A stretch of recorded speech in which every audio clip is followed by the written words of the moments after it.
देखिए बहुब्रीहि समास और सभी समासों से और भी ज्यादा सरल है। ठीक है, मैं बार बार सरल शब्द का प्रयोग इसलिए कर रहा हूं क्योंकि ये वास्तविकता में सरल है। समास को बहुत हौवा बनाया जाता है कि ये समास तो बहुत कठिन होता है, ऐसा नहीं होता है। समास को अगर आपने समझ लिया ना तो समास से ज्यादा कुछ सरल है ही नहीं है। देखिए बहुब्रीहि समास में देखिए सभी समास की अपनी अपनी एक विशेषता है, उस विशेषता को याद कर लीजिए। डेफिनेशन याद नहीं करनी है और ना ही डेफिनेशन आपसे परीक्षाओं में पूछी जाती है। सिर्फ आपसे शब्द पूछे जाते हैं और शब्द का समास पूछा जाता है, समास का नाम पूछा जाता है और समास की सामासिक विग्रह पूछी जाती है। आगे बढ़ते हैं। बहुब्रीहि समास क्या है? बहुब्रीहि समास क्या है कि इस समस्त पद में कोई भी पद प्रधान नहीं होता। ठीक है, आपने जब प्रोनाउन पढ़ा था, सर्वनाम पढ़ा था, तो एक शब्द पढ़ा है आपने थर्ड पर्सन, तो बहुब्रीहि थर्ड पर्सन है। माने बहुब्रीहि में थर्ड पर्सन की बात होती है। माने जहां आमने सामने मतलब दो व्यक्ति आपस में बात कर रहे हैं लेकिन उसकी बात ना करते हुए थर्ड पर्सन की बात हो रही होगी। थर्ड पर्सन आप क्या होता है ये आपको अच्छे से पता है। मैं इस पे आता हूं कि जिस समस्त पद में कोई भी पद प्रधान नहीं है, अर्थात समास किए गए दोनों पदों का शाब्दिक अर्थ छोड़कर तीसरा अर्थ आ रहा है, तो तीसरा अर्थ माने थर्ड पर्सन ही हो गया ना, या अन्य अर्थ माने कोई और शब्द का अर्थ आ रहा है, उसे बहुब्रीहि समास कहते हैं। ठीक है, जैसे इसको समझिए, लंबोदर। लंबोदर का सामान्य अर्थ है लंबे उदर पेट वाला। उदर माने होता है पेट, लंबे माने बड़ा, बड़े पेट वाला। परंतु लंबोदर समास में अन्य अर्थ होगा लंबा है उदर जिसका, अर्थात गणेश। हम गणेश को लंबोदर भी कहते हैं। क्यों कहते हैं? क्योंकि लंबा है पेट जिसका, जिसका पेट बड़ा है। ठीक है, इसीलिए हम लंबोदर कहते हैं। अब देखिए समझने वाली बात यहीं पे हो जाता है।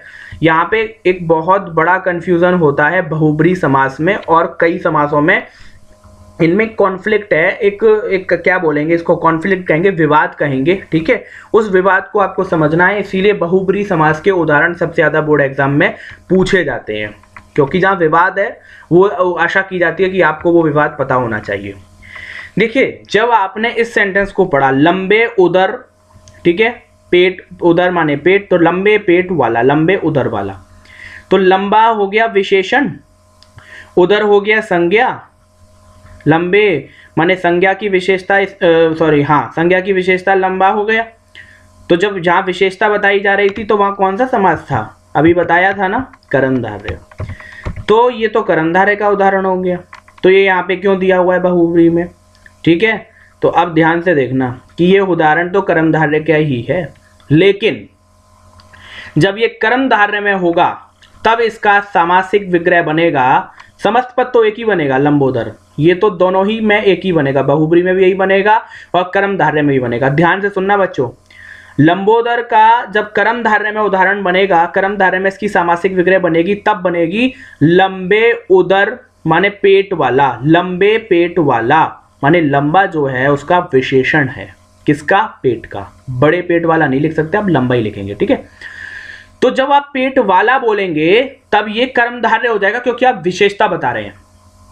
लेकिन जब आप लंबोदर समास में अन्य अर्थ को ढूंढेंगे, जैसे कि लंबा है उदर जिसका, अब लंबा है उदर जिसका आप विशेषता तो बता रहे हैं, लेकिन ये जिसका शब्द लगा करके आपने इसके पूरे शब्द के अर्थ को किसी थर्ड पर्सन पर डाल दिया, वो है गणेश, अर्थात गणेश। और कहने का मतलब मेरा यहां पे ये है कि एक सामासिक विग्रह से पूरे समास का नाम चेंज हो जाता है, इसीलिए सामासिक विग्रह को आपको ध्यान से करना है। अगर मान लीजिए आंसर गलत नहीं होगा, ये तो मैं बता रहा हूं, आंसर तो एक्सेप्टेबल होगा, लेकिन आपको ये बात पता होनी चाहिए। जब आपने बोला कि लंबा है उदर जिसका, अर्थात गणेश, तब आप इसे बहुब्रीहि करेंगे, और जब आपने बोला लंबे उदर वाला, तब आप इसे कर्मधारय करेंगे। ठीक है, ये चीज आपको यहाँ पे विशेषतया समझनी है। इस विषय में और भी हम आगे बात करेंगे। ठीक है, अभी आगे बढ़ते हैं। जो कर्मधारय और बहुब्रीहि वाला जो कॉन्फ्लिक्ट है, ऐसे और भी विवाद हैं, आगे हम इसमें और बढ़ेंगे, लेकिन पहले बहुब्रीहि को और अच्छे से समझ लें। एक शब्द है अजानुबाहु। अजानुबाहु का अर्थ होता है जानू, जानू मीन्स होता है घुटने, जांग बोलते हैं ना उसको, जानू भी बोलता है हिंदी में। तो घुटनों तक भुजाएं हैं जिसकी, वह है विष्णु, माने इतनी बड़ी उनकी बाहें थी, ऐसा कहा जाता है।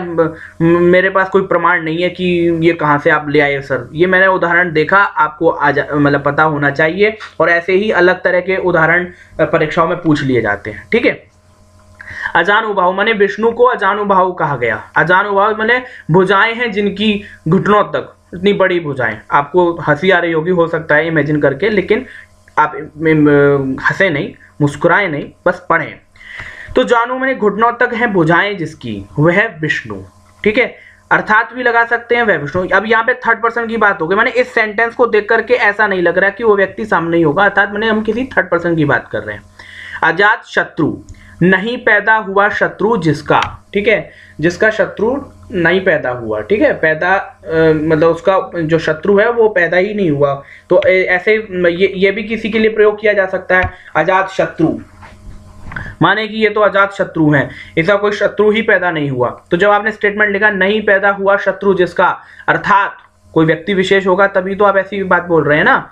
तो व्यक्ति विशेष यहाँ पे इसलिए लिखा गया, कोई एक ऐसा व्यक्ति मान लीजिए सम्राट अशोक को बोला गया अजात शत्रु, तो बोलेंगे कि नहीं पैदा हुआ शत्रु जिसका, अर्थात सम्राट अशोक। लेकिन सम्राट अशोक क्या किसी से हारे नहीं? अगर ऐसा है तो उनका नाम आ जाएगा, अन्यथा अदरवाइज किसी और का नाम आ जाएगा, और नहीं तो आप कोई व्यक्ति विशेष लिख सकते हैं, तो ये भी गलत नहीं होगा। आगे बढ़ते हैं। अब है वज्रपाणी, वह जिसके पाणी माने हाथ में वज्र है, वह जिसके पाणी माने होता है हाथ, पाणी का अर्थ होता है हाथ, तो वह जिसके हाथ में वज्र है वो है वज्रपाणी, उसको बोलते हैं इंद्र। इसको आप ऐसे भी बोल सकते हैं, हाथ में जिसके है वज्र, हाथ में जिसके है वज्र अर्थात इंद्र। इसको घुमा के भी आप लिख सकते हैं। अब है ब्रह्मा का पुत्र है जो, ठीक है, वो है नारद, माने नारद के लिए बोला कि ब्रह्मा का पुत्र। तो जब आप इसे ब्रह्मा का पुत्र लिखते हैं तब ये तत्पुरुष समास हो जाता है, लेकिन जैसे ही आपने लिख दिया ब्रह्मा का पुत्र अर्थात नारद, या ब्रह्मा का पुत्र है जो अर्थात नारद, तब ये बहुब्रीहि समास का उदाहरण हो जाता है। ये थोड़ा सा कॉन्फ्लिक्ट है, इसको ध्यान से मेरे वीडियो को आप रुक करके भी पढ़ सकते हैं, समझ सकते हैं और पूछ भी सकते हैं कि अगर ऐसा कुछ हो रहा है, कंफ्यूजन होगा तो। ठीक है, अब देखिए भूतनाथ, भूतों का नाथ है जो, वो है शिव।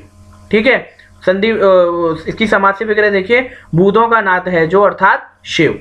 रघुनंदन, रघु का नंदन है जो अर्थात राम। रघु माने रघु एक राजा का नाम है। ठीक है, अब एक क्या है, दशरथ का ही नाम है रघु है।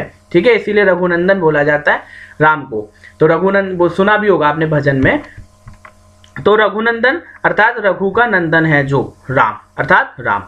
चतुरानन, चार हैं आनन, मुंह, आनन मीन्स मुंह जिसके अर्थात ब्रह्मा। चार हैं आनंद जिसके अर्थात ब्रह्मा। अब देखिए यहीं से शुरुआत हो जाती है हमारी बात की। मैं अभी जो बता रहा था आपको द्विगु समास, ये देखिए द्विगु समास में था पूर्व पद संख्यावाचक होगा, ठीक है, समूह शब्द होगा। यहाँ पे क्या दिया है, चतुर संख्यावाचक है या नहीं है? तो चार है आनंद जिसके, इसको द्विगु क्यों नहीं किया गया? यस, ये द्विगु ही है, लेकिन कब, ये समझना है आपको। जब आपने लिखा कि चार आननों का समूह, आनन मीन्स मुंह, चार आननों का समूह, चार आननों का समाहार, फिर से सुन लीजिए, चार आननों का समूह या चार आननों का समाहार, तब वो हो जाएगा द्विगु समास। लेकिन जब आपने किया कि चार हैं आनन जिसके अर्थात ब्रह्मा, थर्ड पर्सन, चार हैं आनन जिसके अर्थात ब्रह्मा, थर्ड पर्सन, तब क्या होगा, बहुब्रीहि समास, तब होगा बहुब्रीहि समास। ऐसे ही दशानन, दश है आनंद जिसके,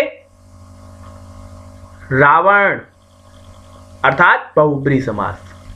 दश आननों का समूह, द्विगु समास। ठीक है, यही कॉन्फ्लिक्ट है, इसी के लिए और उदाहरण देख लीजिए। ऐसा नहीं है कि ये द्विगु और बहुब्रीहि में, ये कई अलग अलग समासों में ऐसा होता है। तो बहुब्रीहि का कॉन्सेप्ट क्लियर होगा तब ये बात समझ में आएगी। बहुब्रीहि का कॉन्सेप्ट है थर्ड पर्सन, जब हम अर्थात लगा करके कोई भी सेंटेंस को अर्थात लगा करके किसी व्यक्ति विशेष की बात करते हैं, किसी पर्टिकुलर इंसान की बात करते हैं, पर्टिकुलर पॉइंट की बात करते हैं, तब वो बहुब्रीहि समास कहलाता है। इसके पॉइंट्स हैं, इसको थोड़े से ध्यान देने वाले पॉइंट्स हैं, वो देख लो आप। कि नीलकंठ, नीला है कंठ जिनका, ठीक है, ये हो गए शिव अर्थात शिव, तो ये बहुब्रीहि समास है। लेकिन सेम शब्द जब इस तरह से लिखा जाएगा नीले कंठ वाला अर्थात कर्मधारय, नॉट अर्थात, मैंने अपने बोलने के लिए लिखा है, आप इसे उसमें ना समझे। क्यों? नीला क्या है? विशेषण है, और कंठ क्या है? विशेष्य है। कंठ संज्ञा है, नील विशेषण है। तो कंठ की विशेषता क्या है? विशेषता क्या बताई जा रही है? नील माने नीला कंठ है, कंठ मीन गर्दन। तो कर्मधारय समास है, क्योंकि विशेषण और विशेष्य का संबंध कहां मिलता है? कर्मधारय में। अभी थोड़ी देर पहले मैंने आपको बताया है। आगे आइए, पीतांबर, पीत माने पीले, है वस्त्र, अंबर माने वस्त्र। अंबर माने आकाश होता है, लेकिन अंबर माने वस्त्र भी होता है। ऐसे हिंदी के बहुत ऐसे शब्द हैं जिनका शब्द आप कुछ और अर्थ जानते हैं, लेकिन धीरे धीरे सीख जाएंगे, कोई बात नहीं है। तो पीत माने पीले हैं वस्त्र जिसके, अर्थात विष्णु। ठीक है, विष्णु जी को आप कभी ऐसे तो देखा नहीं है, मैंने भी नहीं देखा, आपने भी नहीं देखा, लेकिन जब जो हमने कल्पनाएं की हैं ग्राफिक्स में जो देखा, वो भगवान जैसे टीवी वगैरह पे आता है, पीले वस्त्र ज्यादा पहनते हैं भगवान कृष्ण और विष्णु जी।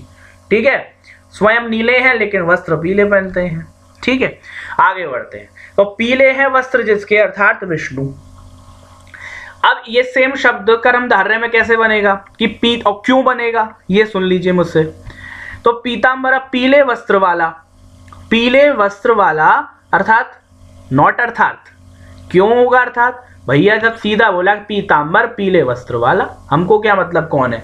किसी व्यक्ति को आपने देखा पीतांबर, देखो ये तो पीतांबर पहना हुआ है, तो पीतांबर पहना मतलब पीतांबर कोई अलग से वो थोड़ी नहीं है। पीतांबर अर्थात पीले वस्त्र जिसने पहने हैं। तो पीला क्या है? रंग है। रंग कहां आता है? विशेषण में आता है। तो अंबर का रंग है पीला, अंबर माने वस्त्र है। ठीक है, तो पीतांबर वस्त्र, तो ये हो गया कर्मधारय। क्यों हो गया?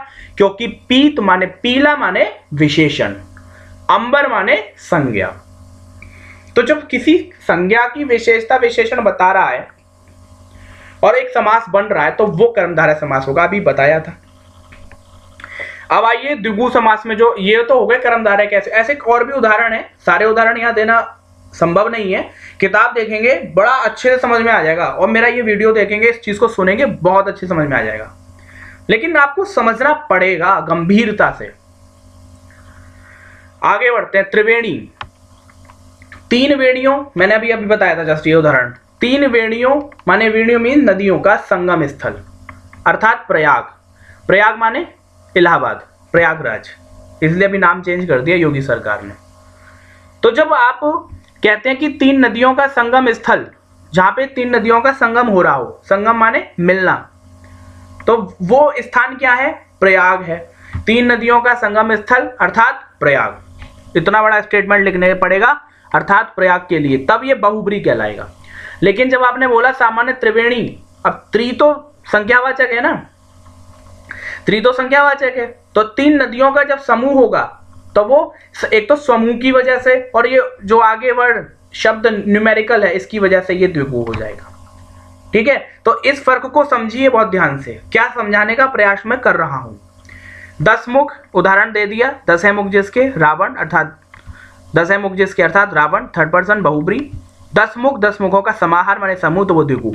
देवराज, देवों का राजा है जो इंद्र, देवराज बोला है, देवराज इंद्र का स्वागत किया जाए, ऐसा बोलते हैं, स्टेटमेंट सुना होगा आजकल क्या है ना, हर चैनल पे महाभारत रामायण शुरू हो गया है, तो सब जगह धार्मिक कथाएं सब आ रही है। चलिए अच्छी बात है, अपने धर्म संस्कृति को जानना हमारा लक्ष्य है, कर्तव्य है, आवश्यक भी है। तो देवराज, देवों का राजा है जो इंद्र, तब तो ये बहुब्री है।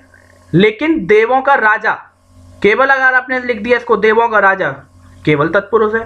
क्यों अब तत्पुरुष है? क्योंकि यहाँ पे का क्या है? लोप होगा, हट जाएगा का। और का कहाँ का तत्पुरुष आता है? षष्ठी तत्पुरुष, संबंध तत्पुरुष, संबंध कारक। जब हमने तत्पुरुष पढ़ा था तो संबंध कारक में का, की, के जहां से हटेंगे वो संबंध तत्पुरुष कहलाएंगे। ठीक है, ये उदाहरण तत्पुरुष के थोड़े कम आते हैं लेकिन आ जाते हैं।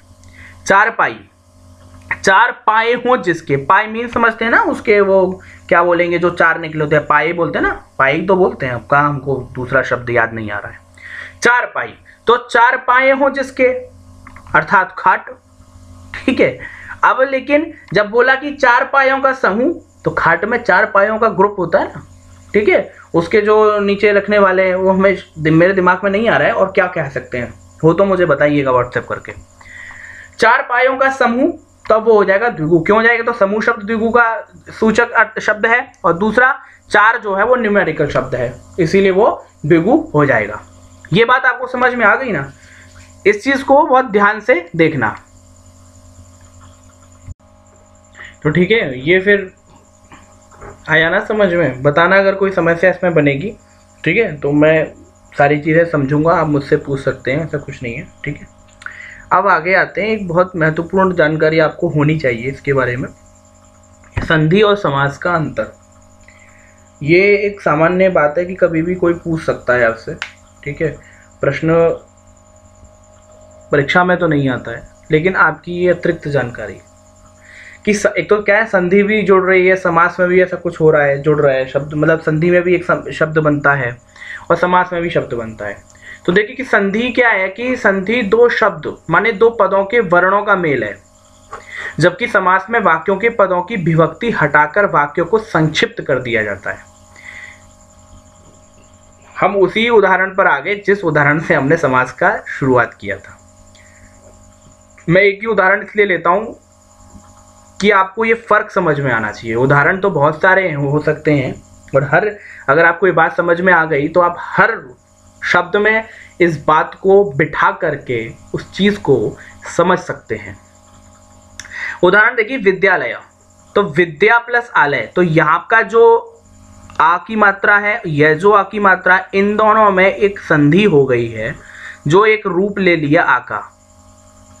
1 + 1 2 होना चाहिए ना, तो यहाँ पे 1 + 1 1 ही है, तो ये जो है ये संधि है। परंतु समास में ऐसा नहीं होता है। समास में अगर विद्यालय शब्द लिखा है तो उसकी संधि समासिक विग्रह थी कि विद्यालय के लिए आलय, तब वहां कुछ नहीं, उसने क्या किया कि केलय विभक्ति को हटा दिया, के लिए संप्रदान विभक्ति का उदाहरण है, उसको हटा दिया और उसको संक्षिप्त कर दिया। जबकि इसमें संक्षिप्त तो किया लेकिन वर्णों को जोड़ करके किया, यहाँ पे हटा करके किया, ठीक है, यहाँ भी हटा, लेकिन यहाँ वर्णों की बात है, यहाँ शब्दों की बात है। यहाँ शब्द हटे हैं, पूरे सेंटेंस ग्रुप पूरा हटा है शब्दों का, कहीं कहीं केवल विभक्ति हटती है, यहाँ पे केवल मात्राएं हटती हैं।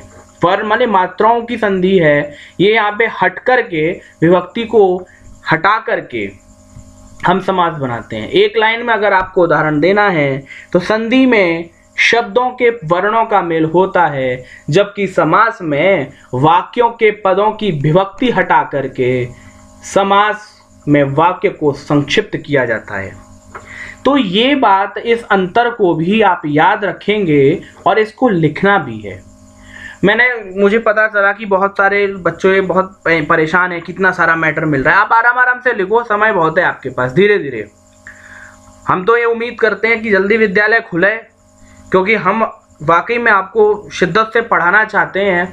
तो क्या आप पढ़ना चाहते हैं? इस सवाल के साथ, इसी प्रश्न के मंथन के साथ मैं आज इस कक्षा से विराम लेता हूं, और आप उम्मीद करता हूं कि आप सभी इसी प्रकार का काम आगे करेंगे और इसको फेयर कर लेना। आप सारे स्लाइड्स को फेयर कर लेना, और सारे स्लाइड में तो नहीं, 2-2 उदाहरण, ठीक है, 2-2 उदाहरण आप ले लेना।